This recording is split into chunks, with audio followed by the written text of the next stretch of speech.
Hi friends, இப்போ Tamil Nadu election நடந்துச்சுல்ல, அதுக்கான election count போயிட்டே இருக்குது.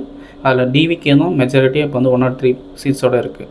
இப்போ வந்து தமிழ்நாட்டில் எத்தனை சீட்ஸ் இருந்தால் ஒரு கட்சி ஆட்சி அமைக்க முடியும்னு பார்க்கலாமா? நம்ம தமிழ்நாட்டில் மொத்தம் 234 சீட்ஸ் இருக்குது.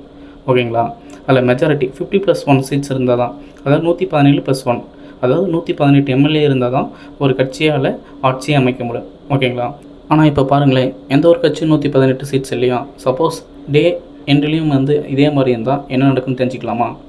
ஃபஸ்ட் கவர்னர் என்ன பண்ணுவார்னா, இருக்கிறதுலே லார்ஜஸ்ட் பார்ட்டி, இப்போ ஃபார் எக்ஸாம்பிள் இப்போ டிவிக்கு 103 சீட்ஸ் இருக்கா, அவங்கள வந்து ஆட்சி அமைக்க இன்வைட் பண்ணுவாங்க. ஓகேங்களா? உடனே வந்து கவர்னர் வந்து என்ன பண்ணுவார்னா, சிஎம் ஃபார் எக்ஸாம்பிள் விஜய் சாரை வந்து அப்பாயின்மெண்ட் பண்ணுவார். அவரும் வந்து சிஎம்மாக உறுதிமொழி எடுத்துவாங்க. அதோடு நின்றுமானா இல்லவே இல்லை.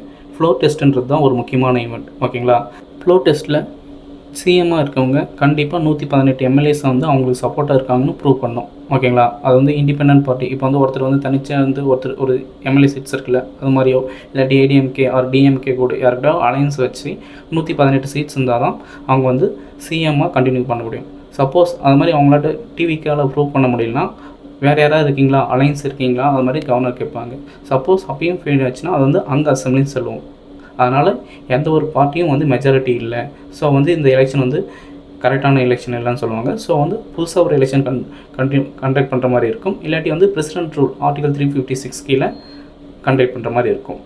சுப்ரீம் கோர்ட் எஸ்ஆர் பொம்மை ஜட்ஜ்மெண்ட்லும் இதுதான் சொல்லியிருப்பாங்க. கண்டிப்பாக ஃப்ளோர் டெஸ்ட் வந்து நடத்தியே ஆகணும். கவர்னர் வந்து அவரோட ஓன் டிஸ்கஷனில் வந்து யாரையும் செலக்ட் பண்ணக்கூடாது, அது மாதிரி சொல்லியிருப்பாங்க. ஓகே ஃப்ரெண்ட்ஸ், இப்போ நீங்கள் சொல்லுங்கள், டிவிகே வந்து எந்த ஒரு அலையன்ஸ் இல்லாமல் இண்டிவிஜுவல் பார்ட்டியாக வின் பண்ணுவாங்களா, இல்லாட்டி அலையன்ஸ் தேவையா?